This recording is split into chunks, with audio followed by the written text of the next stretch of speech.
ಭಾರಿ ಮಳೆಯಿಂದಾಗಿ ಲಕ್ಷಾಂತರ ಎಕರೆ ಪ್ರದೇಶದ ರೈತರ ಬೆಳೆಗಳ ನಷ್ಟ ಉಂಟಾಗಿದೆ. ಸಾವಿರಾರು ಮನೆಗಳು ಬಿದ್ದೋಗಿದೆ. ಇವತ್ತಿನ ಇದು ಕೂಡ ಸರ್ಕಾರದ ಒಬ್ಬನೇ ಒಬ್ಬ ಮಂತ್ರಿ ಆಗಲಿ ಮುಖ್ಯಮಂತ್ರಿಗಳಾಗ್ಲಿ ಇದ್ರ ಬಗ್ಗೆ ಮಾತಾಡಿಲ್ಲ ಅಂತಕ್ಕಂಥದ್ದು ಬಹಳ ಖಂಡನೀಯವಾಗಿರ್ತಕ್ಕಂಥದ್ದು. ವಿಧಾನಸಭೆ ನಡೆಯುವಂತ ಸಂದರ್ಭದಲ್ಲಿ ನಾನು ಆಗ್ರಹ ಮಾಡ್ತೇನೆ, ಮಾನ್ಯ ಮುಖ್ಯಮಂತ್ರಿಗಳು ಕೂಡಲೇ ಹೇಳಿಕೆಗಳನ್ನು ಕೊಡಬೇಕು ಮತ್ತು ಸೂಕ್ತ ಪರಿಹಾರವನ್ನ ರೈತರಿಗೆ ಕೊಡುವಂತ ಭರವಸೆಯನ್ನ ಮತ್ತು ಯಾರು ಮನೆಗಳನ್ನು ಕಳ್ಕೊಂಡಿದ್ದಾರೆ ಅವರಿಗೆ ಮನೆ ಕಟ್ಕೊಡ್ತಕ್ಕಂಥ ಕೆಲಸ ಆಗಬೇಕು ಅಂತಕ್ಕಂಥವನ್ನ ಆಗ್ರಹವನ್ನ ಈ ಸಂದರ್ಭದಲ್ಲಿ ನಾನು ಮಾಡ್ತೇನೆ.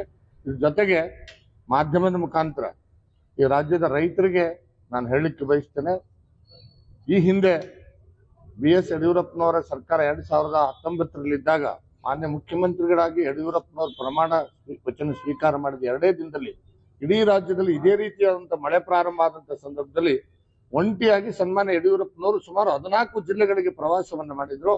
ಆ ಸಂದರ್ಭದಲ್ಲಿ NDRF ಮತ್ತು SDRF ಏನು ನಿಯಮಾನುಸಾರ ಪ್ರತಿ ಹೆಕ್ಟರ್ಗೆ ಏನು ಪರಿಹಾರ ಇದೆ ಆ ಪರಿಹಾರ ಕೊಡೋದ್ರ ಜೊತೆಗೆ ರಾಜ್ಯ ಸರ್ಕಾರದ ಬೊಕ್ಕಸದಿಂದ ಪ್ರತಿ ಹೆಕ್ಟರ್ಗೆ 10,000 ರೂಪಾಯಿಯನ್ನ ಹೆಚ್ಚುವರಿಯಾಗಿ ಪರಿಹಾರವನ್ನ ನಮ್ಮ ಸರ್ಕಾರ ನೀಡಿತ್ತು. ಸುಮಾರು 20,000 ಕೋಟಿ ರೂಪಾಯಿಗಳು ಆ ಸಂದರ್ಭದಲ್ಲಿ ರಾಜ್ಯ ಸರ್ಕಾರದ ಬೊಕ್ಕಸದಿಂದ ನಾವು ರಾಜ್ಯದ ರೈತರಿಗೆ ಪರಿಹಾರ ನೀಡತಕ್ಕಂಥ ಕೆಲಸವನ್ನ ನಮ್ಮ ಸರ್ಕಾರ ಮಾಡಿತ್ತು.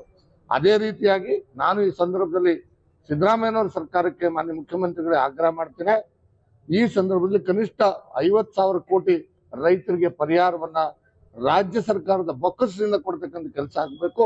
ಪ್ರತಿ ಹೆಕ್ಟರ್ಗೆ NDRF ಮತ್ತು SDRF ನಿಯಮಾನುಸಾರ ಏನು ಕೇಂದ್ರ ಸರ್ಕಾರದ ಅನುದಾನ ಬರ್ತದೆ ಅದ್ರ ಜೊತೆಗೆ ಪ್ರತಿ ಹೆಕ್ಟರ್ಗೆ 25,000 ರೂಪಾಯಿಯನ್ನ ರಾಜ್ಯ ಸರ್ಕಾರ ಕೂಡ ಸೇರಿಸಿ ರೈತರಿಗೆ ಪರಿಹಾರ ಕೊಡಬೇಕು. ರೈತ ಸಂಕಷ್ಟದಲ್ಲಿ ರೈತನ ಒಂದು ಸಹಾಯಕ್ಕೆ ಬರಬೇಕು ಅಂತೇಳಿ ಸಂದರ್ಭದಲ್ಲಿ ಆಗ್ರಹ ಮಾಡ್ತೇನೆ.